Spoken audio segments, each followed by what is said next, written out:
Welcome to the OG YOLK Podcast. We have Gabrielle Prevost-Takahashi, who is appearing in the Avatar: Last Airbender.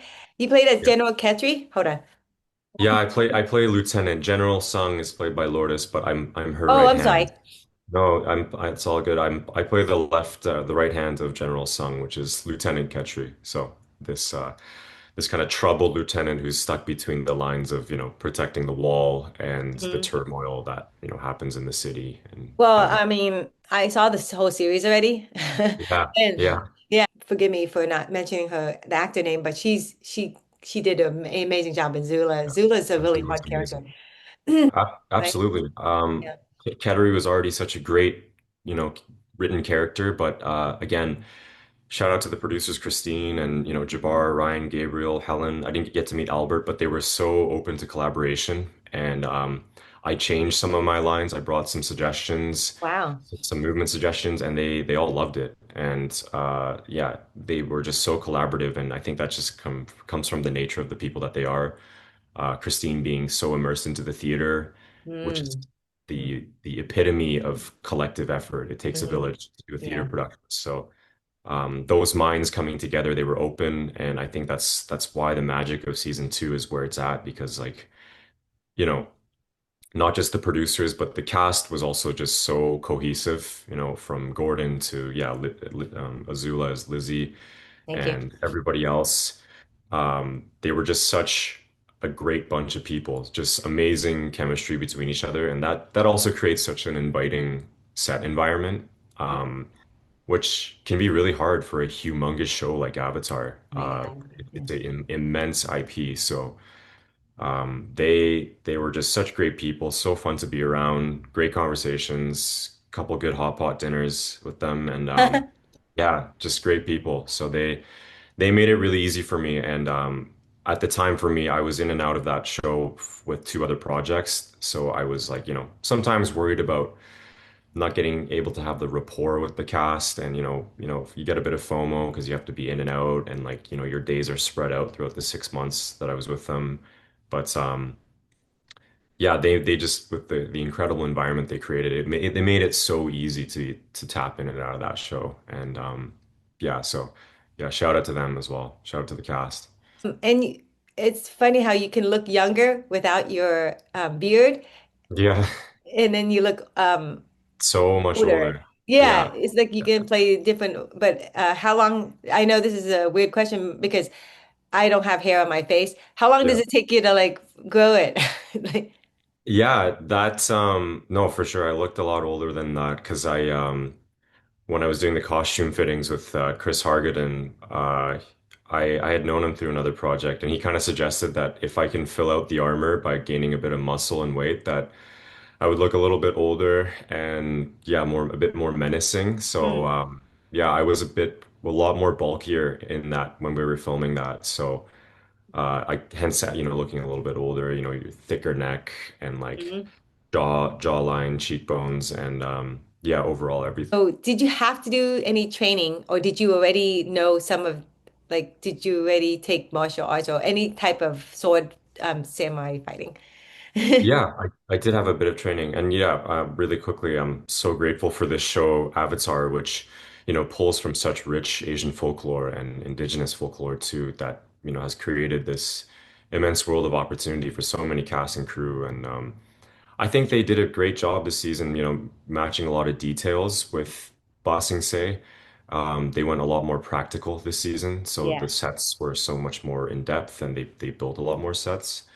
And yeah, shout out to Michael Wiley, the production designer, who just created so much detail of Bossing Say. But yeah, but as far as the training, yeah, I had a bit of a background because I was lucky enough to join Shogun for an episode Right. when that came out for season one. So I had a lot of the Kenjutsu training of the katana, the Mhm. fighting. And yeah, for this as well too, definitely a lot of movement training and rehearsals for yeah some of the sequences and stuff. So picked up a bit of Muay Thai and was training a little bit with Gordon Cormier a few sessions. That was a lot Oh, of fun. wow. Mm. Yeah, obviously such a multi-hyphenate and super versatile. He's great into tricking that, I think What is made that Ang word? What did you call it? like tricking, which is like the movement aerials and stuff in like a Oh, gymnasium. wow. Yeah. I wasn't there for any of that, but I did do a lot of Muay Thai, and that I think contributed to a lot of the movement for Ketri. Oh, And I then of course the stunt team involved, Alan Tang and Dean Cho and Derek Vizcarra. Those guys are just absolute menaces and legends. As we know, film sets are a living and breathing community of like hundreds, if not thousands of people. And I was lucky to work with a lot of amazing Vancouver creatives here, currently based in Vancouver, and so many of them were just super talented Asian creatives as well. Like I mentioned, some of those names I listed about the stunt team, and yeah, it's just like this collective effort, as you know, of like making something come to life. I'm a big fan of the animated cartoon. Of course, me Were too. you one too before you? Yeah, absolutely. I think I was saying this in previous interviews. Yeah. It feels like just yesterday I was watching book two in the back of my friend's car and like the DVD in like the back of the Oh, wow. TV screens on the back of the car. And Uh, like I was driving to a hockey tournament, middle of Alberta, Canada, 6 hour drive. And mm. yeah, literally watching book two as they arrived to Ba Sing Se, and I blinked and I'm actually there in Uh, Boston. oh, So I, big fan of the original, of course. yeah. I gotta say that, I mean, it's not too spoiler that Yeah. you're the good guy. So, Yeah. yeah. So, cheering on the good guys there. And Yoke is big supporter of Asian talents Mhm. because you guys don't get a lot of opportunities for Mhm. stories. And it seems like the animated world making live action is one of the few avenues that you get.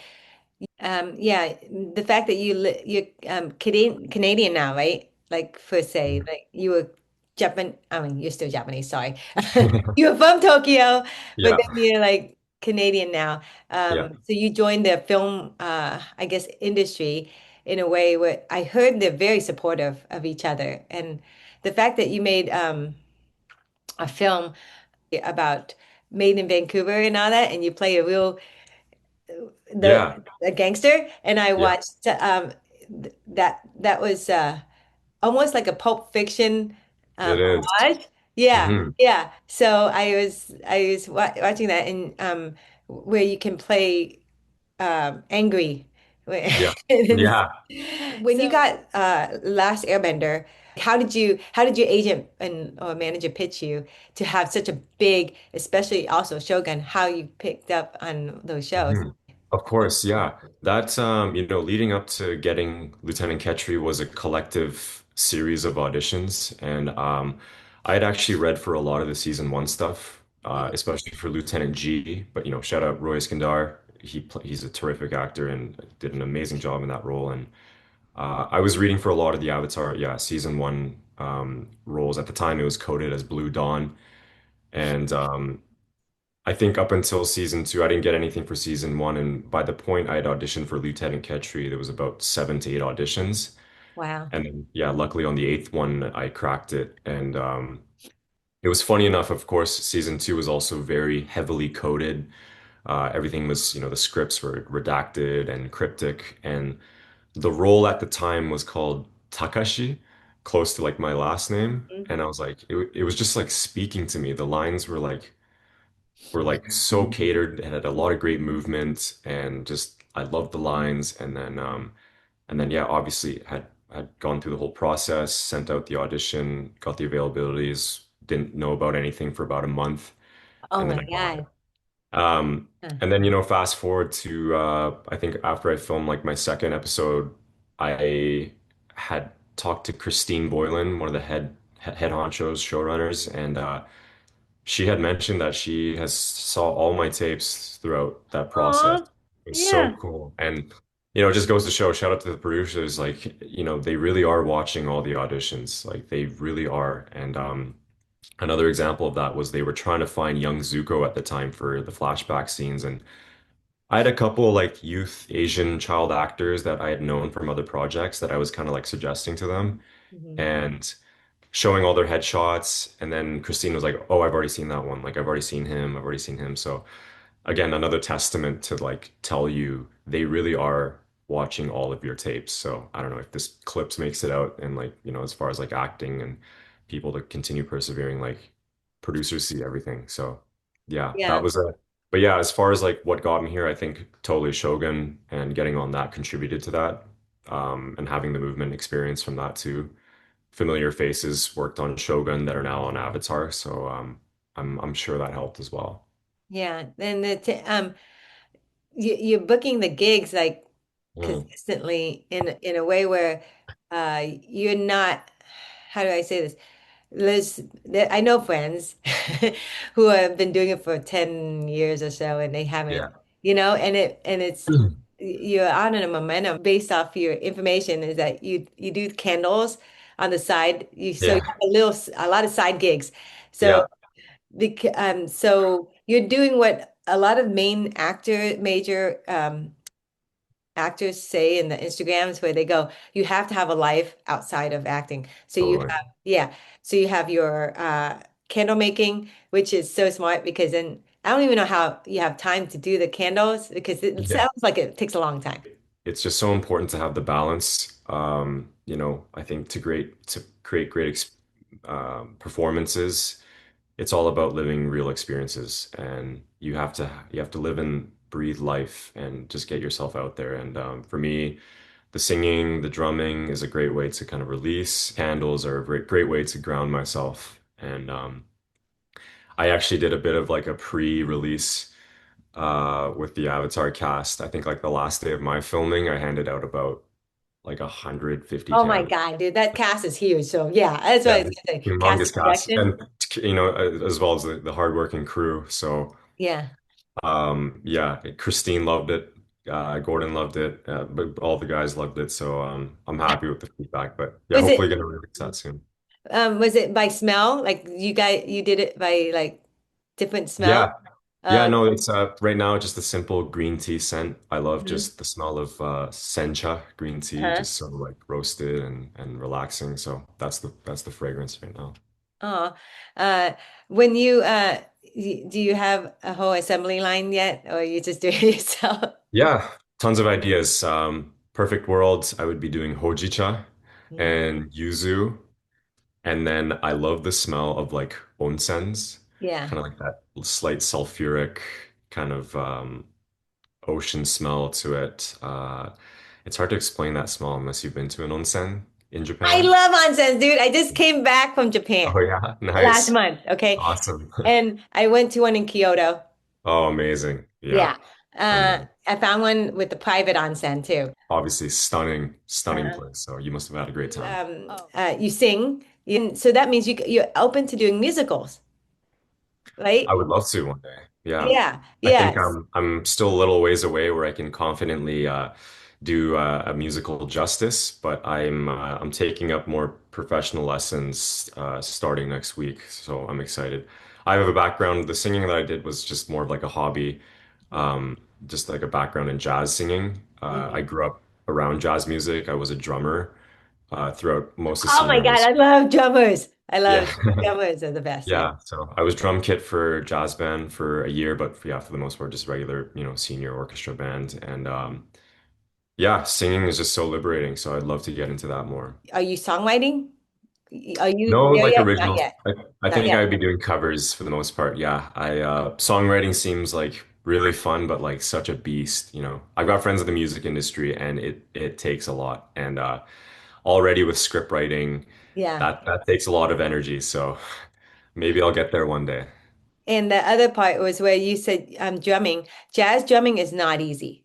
Like Yeah, it's quite a feat, but keeps the foundation of the whole band. That's what I yeah, just want to say. It's amazing. The best, totally. yeah, the best team member in the band. Yeah, you're the tempo. Yeah. Yeah, exactly. When you also talk about how superstitious you are, do you do anything? I am too. So, do you do anything before an audition or before a job that you start? a I routine? think, yeah, I mean, I have a lot for sure. And it doesn't help that I grew up playing hockey, ice hockey, which is such a superstitious sport. And like, yeah, you're doing things like you have to tape your stick a certain way, or like you can only like wear like the same socks, and you have like, even like these superstars that are in the NHL have like crazy superstitions where they've only worn like the same like undergear throughout their whole career and they can't wear anything else. I So know it's gross. but for me, I think for audition, yeah, audition wise, like I need the house has to be clean. Um, yeah, I need like cleanliness to have like a clear mind. So if there's like a speck of dust or something, sometimes like it has to be gone. Or um, yeah, I mean, there's quite a few I can think of, but that's like one of the biggest ones. Do you Like I need wear a specific shirt? I mean, I guess it's hard to say because every role is different when you audition. So, totally. I mean, I believe in lucky shirts. Like yeah. the shirt I Yeah. wore booking Avatar is like has superpowers to me for sure. So yeah, I tend to wear that one quite a bit as well, and it tends to work pretty well, oddly. Yeah. How does an actor go into gaming voiceovers and stuff? How did you get into it? Yeah, that's again, shout out to my superstar agent Diane Nan, this incredible Chinese Canadian talent, one of the few Asian agents in Mhm. Vancouver. And her and I have been, working together for 4 years now, and um, yeah, she's a superstar that is like a hungry shark that will always look for projects that I think is in line with like my character and like my aura and essence. And she was the one that got me Assassin's Creed Shadows. And yeah, really big right now is Forza Horizon 6. Yes. Uh-huh. And yeah, and we're about to go back into that pretty soon. Forza's been a huge hit, and yeah, they're cooking right now. So we're about to go back in the studio for Forza 6 alongside my Avatar castmate, Momona Tamada. So Oh, wow. Okay. yeah, yeah, exciting things coming up with that. And but yeah, those things came from Diane. Um, so big mention to her. You do candles on the side. You Yeah, have a lot of side gigs. So working actor, but you still write. Which World War again? Second World War. Thank you. Thank you for Mm. correcting me on it. Second World War, and it's pretty interesting because you are so young and you're interested in history. Yeah, that's a super special project to me. And I think you were asking for someone, I guess, like so young to. Yeah. I'm always fascinated by history, and we have to acknowledge history always. And for me, I was introduced to that show for acting as the Go for Broke guys on a separate Disney docudrama about 4 or 5 years ago. So I was acting as those guys, and after that week of filming in, a war scenario, which is, you're crawling in mud and it's in Vancouver. It's absolutely coming down with rain. And completing the story from the week that we were filming straight, I just couldn't help but have so much sympathy for the guys and want to create my own story. Hmm. So, and as I started, literally, I opened my laptop as soon as I came home. There was a notification from the Vancouver Asian Film Fest and Bell Media, which is like Crave, HBO, the subsidiary of Crave in Canada, Hmm. that they were looking for this 10 episode limited series. So I submitted the Go for Broke story, my own version, along with four of the guys that I met on set. Hmm. And we did this full pilot, and it required the Bible as well. So we submitted that, and to make a long story short, it went really far. The pilot was really strong and well. I was lucky to be um, on a different project where the executive producers for that were the moderators for the competition. So I kind of like teased them. I was like, "Hey, how's the script doing? Like, how's the competition doing?" And they were like, "Honestly, it's a really good script, and I think it's My going to go on God. to the next phase." So it went through like 3 rounds with the Vancouver Asian Film Fest, and then eventually it was handed over to Bell Crave HBO, where they did their own assessment. And by the end of it, it finished third in the country or something like that. It was like third out of like 1,500 submissions. So yeah, that was a huge confidence booster as a writer. And now we're just slowly chipping away at it, but taking my time because it's such an important story about, the freedoms of Asian Americans. Like, loosely. We're not sure exactly what things would have looked like had those guys not did what Sacrifice. they do. So the Yeah. sacrifices. So Yeah, yeah, thank we're you. chipping away at it, but yeah, it's a really important story we want to take our time with, and but I've been at it pretty much every month here. Oh, I hope you come back to us when you finish and film it. We'd love Yeah, to celebrate that. of To course. Yeah, we appreciate you coming on, and I hope Yeah, you continued success. And thank you to Morgan, uh, yeah. Thank PR. you, Summer. Yeah, it was Thank you, nice to have Gabrielle you. Prevost Takahashi. Thank you. Yeah, thank you so much.